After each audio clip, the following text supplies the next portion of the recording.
BSP के सभी छोटे बड़े पदाधिकारियों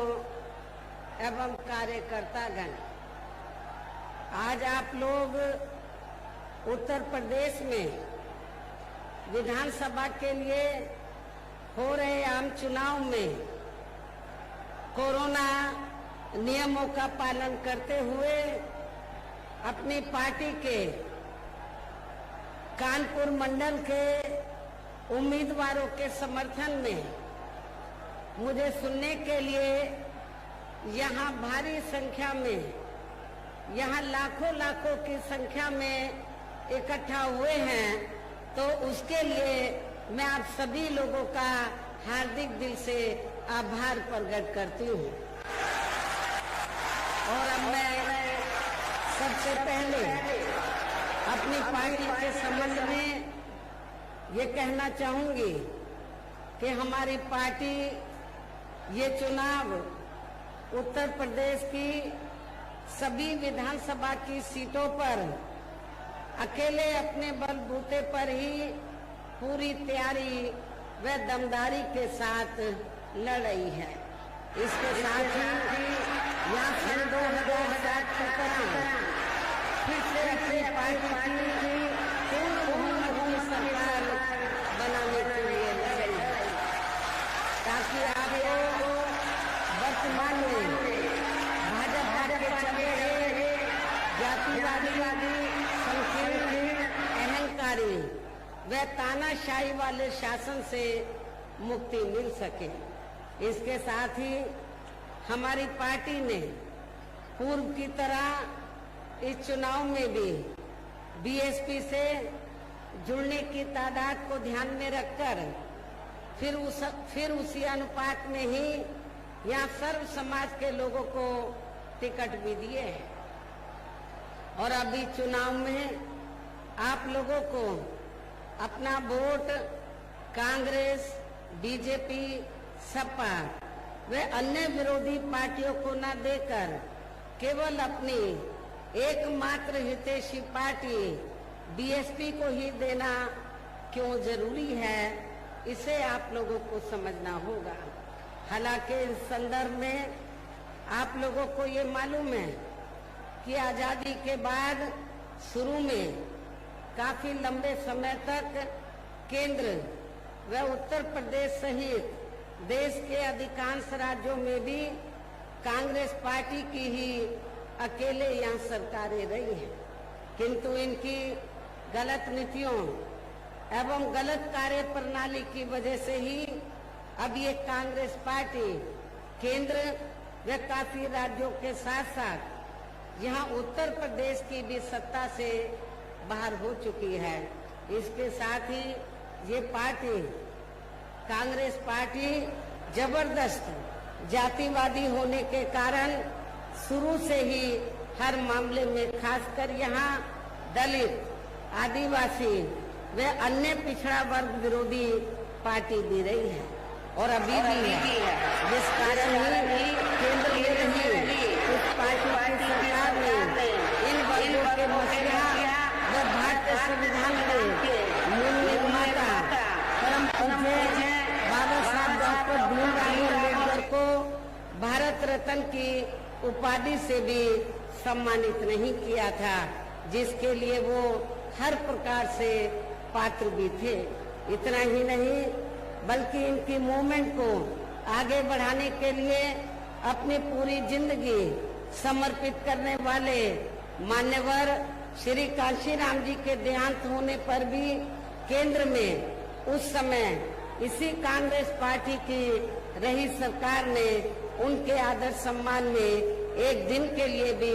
राष्ट्रीय शोक घोषित नहीं किया था, तथा न ही इस पार्टी की रही सरकार ने पिछड़े वर्ग की आरक्षण संबंधी मंडल कमीशन की रिपोर्ट को भी लागू किया था, जिसे फिर बीएसपी ने अपने कड़े संघर्ष व अथक प्रयासों से केंद्र में रही श्री बीपी सिंह की सरकार से ही लागू कराया था। साथ ही इसी सरकार में ही बाबा साहब डॉक्टर भीमराव अम्बेडकर को भी भारत रत्न की उपाधि से सम्मानित किया गया था। लेकिन अब केंद्र व अधिकांश राज्यों की भी सत्ता से बाहर होने पर यही कांग्रेस पार्टी खासकर दलितों, आदिवासियों व अन्य पिछड़े वर्गों के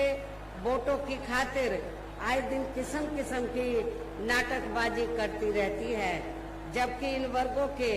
वे अन्य और मामलों में भी इस पार्टी की सच्चाई तो ये है कि कांग्रेस पार्टी जब सत्ता में आसीन होती है और इनके अच्छे दिन होते हैं तो तब इस पार्टी को इन वर्गों का विकास व उत्थान आदि याद नहीं आता है, तथा न ही इनको महिलाओं की भी भागीदारी याद आती है और न ही इनको किसानों का कर्जा 10 दिन में माफ करने का याद आता है। इसके साथ ही न ही इनको अपने अन्य और वायदे भी पूरे करने के लिए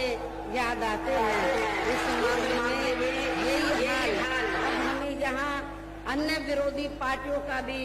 देखने के लिए मिल रहा है। इतना ही नहीं बल्कि इस पार्टी के बाद खासकर यहाँ सपा व बीजेपी आदि की बनी सरकार में भी यूपी की जनता अधिकांश मामलों में काफी ज्यादा दुखी रही है। सपा की सरकार में तो ज्यादातर यहाँ गुंडों, बदमाशों, माफियाओं, अराजक तत्वों व सरेआम लूट खसोट करने एवं दंगे फसाद आदि कराने वालों का ही राज रहा है, जिसकी खास वजह से ही इस सरकार में हमेशा यहाँ तनाव की स्थिति बनी रही है।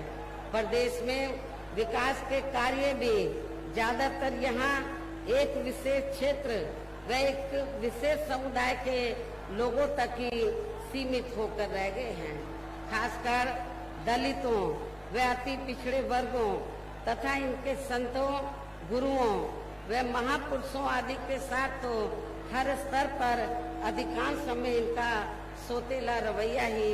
देखने के लिए मिला है, जिसके अनेकों उदाहरण हैं। उनमें से कुछ का उल्लेख करना यहाँ मैं आपकी जानकारी के लिए जरूरी समझती हूँ, जो इस प्रकार से हैं। श्री अखिलेश यादव की सपा सरकार में प्रदेश में SC/ST का सरकारी ठेकों में आरक्षण खत्म कर दिया गया था, जिसकी व्यवस्था पहली बार BSP की सरकार में ही की गई थी। संसद में सपा ने SC/ST का पदोन्नति में आरक्षण का बिल फाड़ दिया तथा फिर उसे पास भी नहीं होने दिया। SC/ST के छात्रों का विदेश जाकर पढ़ाई करने की योजना खत्म कर दी। पंचशील नगर का नाम बदलकर हापुड़ कर दिया। संत रविदास नगर का भी नाम बदलकर इन्होंने भदोई कर दिया। भीम नगर का नाम बदलकर संभल कर दिया तथा ऐसे कई और जिलों के भी नाम सपा सरकार ने अपनी जातिवादी मानसिकता के तहत चलकर बदल दिए। छत्रपति शाहू जी महाराज मेडिकल कॉलेज का नाम बदलकर किंग जॉर्ज मेडिकल कॉलेज कर दिया। मान्यवर श्री कांशीराम जी कृषि विश्वविद्यालय बादा का नाम बदल दिया गया। मान्य कोर्ट के निर्णय के आड़ में अनुसूचित जाति व जनजाति के कर्मचारियों का गलत तरीके से डिमोशन कर दिया गया। अनुसूचित जाति व जनजाति के छात्रों का शून्य शुल्क पर प्रवेश समाप्त कर दिया। अनुसूचित जाति व जनजाति के छात्रों की शुल्क प्रतिपूर्ति पर 60% की बाध्यता लगाकर उनकी छात्रवृत्ति को रोकने का काम किया गया। मान्यवर श्री कांशीराम जी अरबी फारसी विश्वविद्यालय का नाम भी बदल दिया गया। लखनऊ के गोमती नगर में डॉक्टर भीमराव अंबेडकर पार्क जो BSP की सरकार में बनाया गया था, उसका नाम बदलकर जनेश्वर मिश्र पार्क कर दिया गया। सरकारी भूमि आवंटन में SC/ST को मिलने वाली प्राथमिकता को खत्म कर दिया गया। SC/ST की भूमि खरीदने को लेकर नया संशोधन लेकर आए, जिसमें बिना डीएम की अनुमति के कोई भी उनकी जमीन खरीद सकता था, जिससे इन कमजोर वर्गों की जमीन को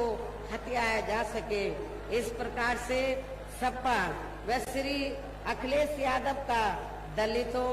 एवं अन्य पिछड़े वर्गों तथा इनके संतों, गुरुओं व महापुरुषों आदि के प्रति इनका ऐसा है ये प्रेम, जिन्हें मद्देनजर रखते हुए अब इन वर्गों को इस चुनाव में ऐसी समाजवादी पार्टी को किसी भी कीमत पर सत्ता में नहीं आने देना है। इतना ही नहीं, बल्कि मैं तो इन मामलों को लेकर ये भी सोच रही थी कि सपा सरकार के हटने के बाद शायद बीजेपी की सरकार सपा के इन फैसलों को जरूर बदल देगी, लेकिन ऐसा नहीं किया गया, जिससे सपा की तरह बीजेपी सरकार की भी दलितों एवं अन्य पिछड़े वर्गों तथा इनके संतों, गुरुओं व महापुरुषों आदि के प्रति इनकी भी जातिवादी मानसिकता साफ झलकती है। इसलिए इस चुनाव में सपा के साथ साथ बीजेपी को भी हमें समय लाने से, सत्ता में आने से जरूर रोकना होगा। इसी प्रकार भारतीय जनता पार्टी सरकार की भी नीतियां व कार्यशैली अधिकांश यहाँ जातिवादी, पूंजीवादी एवं आरएसएस के संकीर्ण एजेंडे को ही लागू करने पर टिकी रही हैं, जिससे प्रभावित एवं शिकार हुए लोगों का इस सरकार में सही से विकास व उत्थान आदि नहीं हो सका है। साथ ही इनका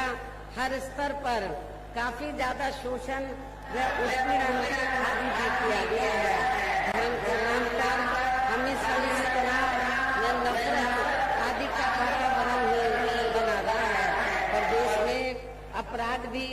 काफी ज्यादा बढ़े हैं, खासकर दलित, अकलियत व महिलाएं आदि भी इस सरकार में कतई भी सुरक्षित नहीं रही हैं, लेकिन मीडिया में इनके सही आंकड़ों को अधिकांश दबा दिया जाता है। इसके अलावा प्रदेश में गरीबों, मजदूरों, बेरोजगारों व अन्य निरीह वर्गों के साथ साथ दलितों, आदिवासियों,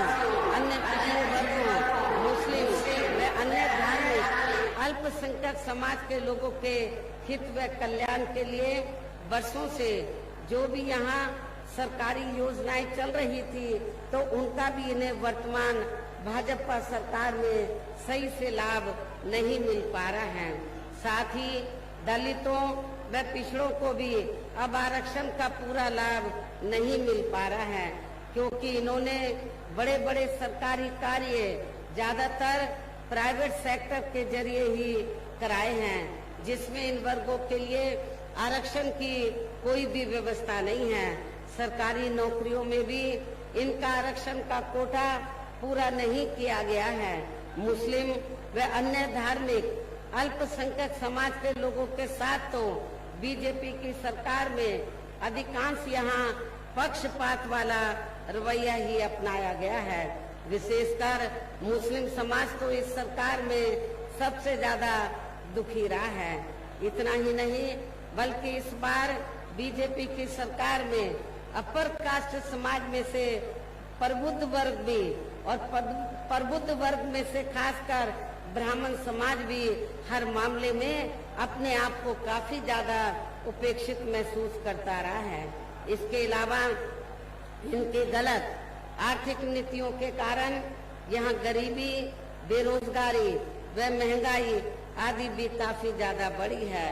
खासकर चुनाव घोषित होने से पहले तो डीजल, पेट्रोल व रसोई गैस आदि की आए दिन बड़ी कीमतों ने भी जनता की काफी ज्यादा मुश्किलें बढ़ाई हैं, और ऐसा लगता है कि चुनाव खत्म होने के बाद पुनः इनकी कीमतें बढ़ा दी जाएंगी। इसके साथ साथ उत्तर प्रदेश सहित पूरे देश के किसान भी केंद्र सरकार की गलत नीतियों के कारण काफी ज्यादा दुखी व परेशान रहे हैं और अभी भी हैं। साथ ही प्रदेश में बेरोजगार लोगों को रोजगार नहीं मिलने के कारण ही ज्यादातर उनको इस सरकार में भी पलायन करना पड़ा है। इस प्रकार से इन सभी विरोधी पार्टियों की रही सरकारों में शुरू से ही यहाँ यूपी की जनता काफी ज्यादा दुखी व परेशान रही है। विशेषकर कोरोना महामारी के दौरान तो इन सभी की हालत और भी ज्यादा खराब हो गई है। ऐसे में इन सभी विरोधी पार्टियों की रही सरकारों से निजात पाने के लिए अब इस चुनाव में यह प्रदेश की जनता को अपनी एकमात्र हितैषी पार्टी बहुजन समाज पार्टी की ही सरकार बनाना बहुत जरूरी है, जिसने अपने चारों रहे शासनकाल के दौरान बिना पक्षपात व भेदभाव आदि के यहाँ कमजोर एवं उपेक्षित वर्गों के साथ साथ सर्व समाज में से गरीबों, मजदूरों, बेरोजगारों, किसानों, व्यापारियों, कर्मचारियों, वकीलों एवं अन्य मेहनतकश लोगों के साथ ही युवाओं, छात्रों, महिलाओं व बुजुर्गों आदि के भी विकास एवं उत्थान के लिए अनेकों ऐतिहासिक व महत्वपूर्ण कार्य किए हैं और इस बार भी सरकार बनने पर वो सभी कार्य फिर से शुरू किए जाएंगे। और खास तौर से मैं बेरोजगार नौजवानों को ये बताना चाहती हूँ कि जब 4 बार मेरे नेतृत्व में सरकार बनी तो आप लोगों को बड़े पैमाने पर रोटी रोजी के साधन मिले, लेकिन उसके बाद से आप लोगों की उपेक्षा की गई है। और जब बीएसपी की सरकार बन जाएगी तो बीएसपी की सरकार बनने पर इस बार बेरोजगार नौजवानों को रोटी रोजी के साधन जरूर दिए जाएंगे, ये भी मैं आप लोगों को विश्वास दिलाना चाहती हूँ। इसके अलावा बीएसपी की सरकार में ही दलित एवं अन्य पिछड़े वर्गों में जन्मे अपने महान संतों, गुरुओं व महापुरुषों आदि को भी विभिन्न रूपों में पूरा आदर सम्मान दिया गया है और आगे भी इनके सम्मान में कोई कमी नहीं आने दी जाएगी। प्रदेश में विशेषकर गरीबी व बेरोजगारी आदि को दूर करने के लिए इस बार भी जरूरी कदम उठाए जाएंगे। साथ ही किसानों की भी किसी भी मामले में किसी भी मामले में निराश नहीं होने दिया जाएगा। इसके अलावा आपके कानपुर मंडल की जो भी यहाँ स्थानीय समस्याएं होंगी तो उन्हें भी दूर करने का पूरा प्रयास किया जाएगा। इसके साथ साथ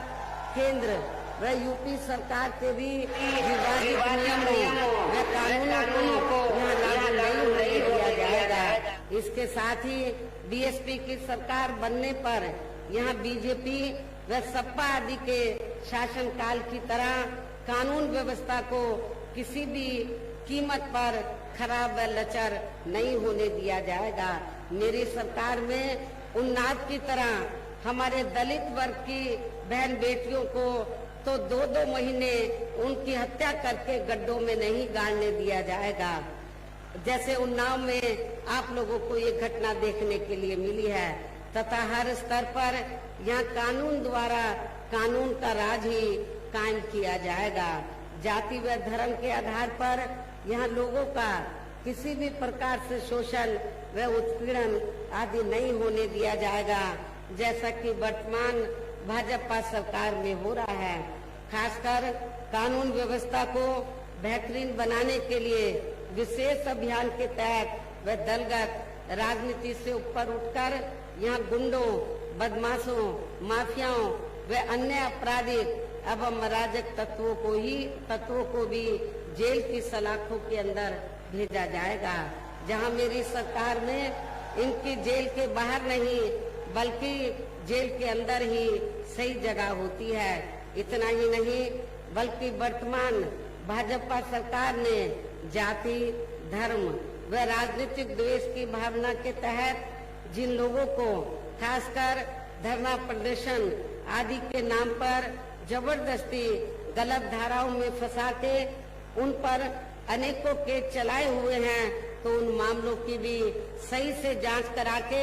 उनके केस भी खत्म कर दिए जाएंगे। अर्थात वर्तमान भाजपा सरकार में प्रदेश की जेलें जो अधिकांश ऐसे लोगों से भर गया केवल यहाँ आपराधिक तत्वों को ही जेल की सलाखों के अंदर रखा जाएगा। इसके अलावा प्रदेश में खासकर शिक्षा के क्षेत्र में अन्य और विभागों के भी कर्मचारी जो आए दिन अपनी मांगों को लेकर धरना प्रदर्शन एवं हड़ताल आदि करते रहते हैं, तो उन सभी मामलों को निपटाने के लिए एक आयोग का गठन किया जाएगा और उनकी सही मांगों को मान लिया जाएगा, जिसमें कर्मचारियों की पुरानी पेंशन का मामला भी शामिल है, क्योंकि हमारी पार्टी नई पेंशन व्यवस्था से कतई भी सहमत नहीं है।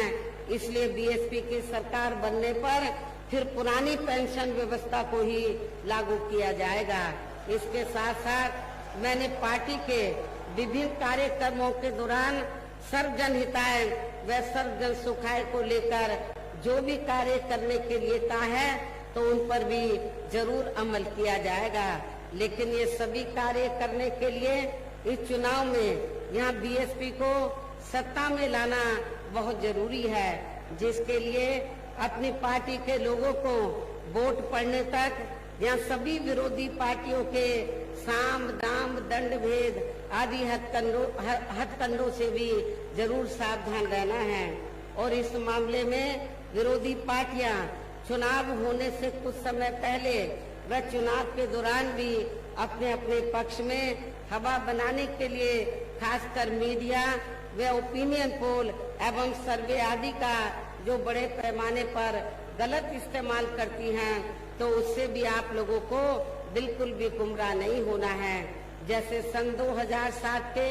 हुए विधानसभा आम चुनाव में उस समय मीडिया में जो बीएसपी को लेकर ओपिनियन पोल व सर्वे आदि दिखाए गए थे, तो वो गलत ही साबित हुए थे और इस बार भी आप लोगों को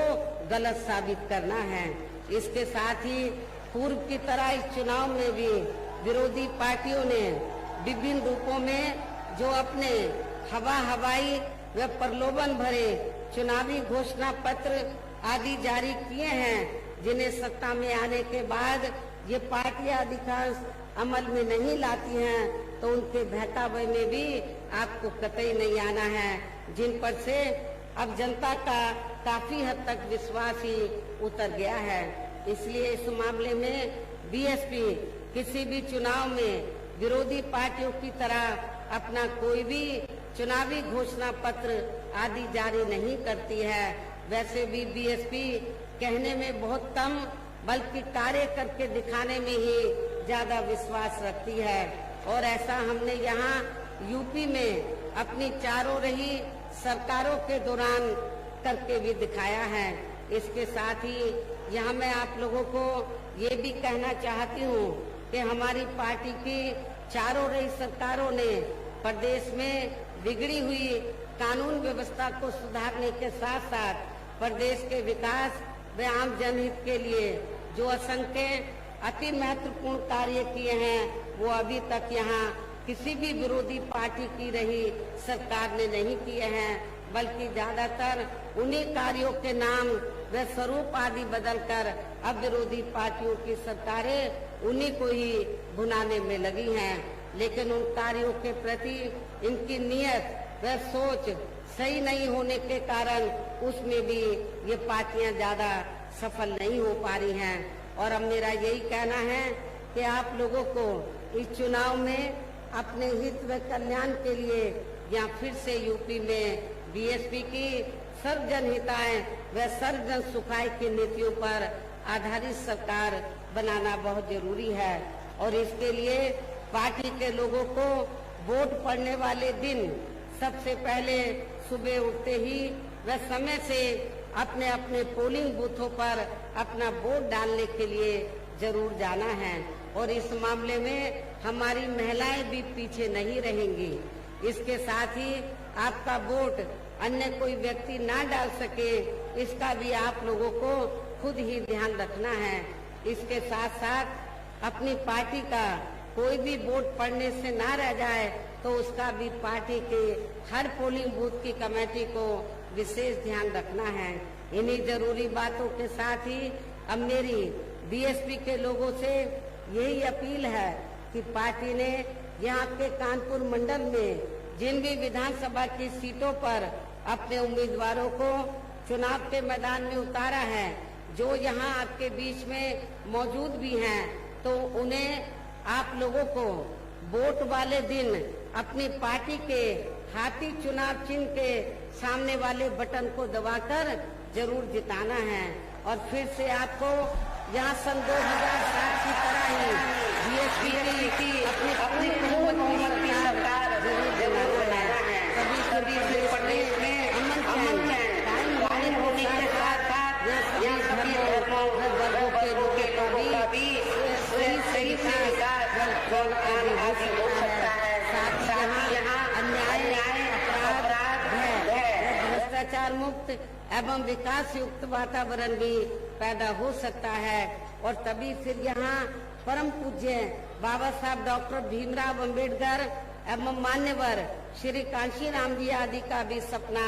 सही साकार हो सकता है। इस उम्मीद के साथ ही अब मेरा यही कहना है कि आप लोगों को हर पोलिंग बूथ को जिताना है, बीएसपी को सत्ता में लाना है। वैसे आज आप लोगों के इस अपार जोश को देखकर ऐसा लग रहा है कि आप लोग इस बार जो यूपी में विधानसभा के आम चुनाव हो रहे हैं, अपनी पार्टी को जरूर सत्ता में लाएंगे और अपनी बहन जी को 5वीं बार यूपी का मुख्यमंत्री जरूर बनाएंगे। इस विश्वास के साथ ही अब मैं पुनः अपनी पार्टी के सभी उम्मीदवारों को जिताने की पुरजोर अपील करते हुए अपनी बात यहीं समाप्त करती हूँ। जय भीम, जय भारत।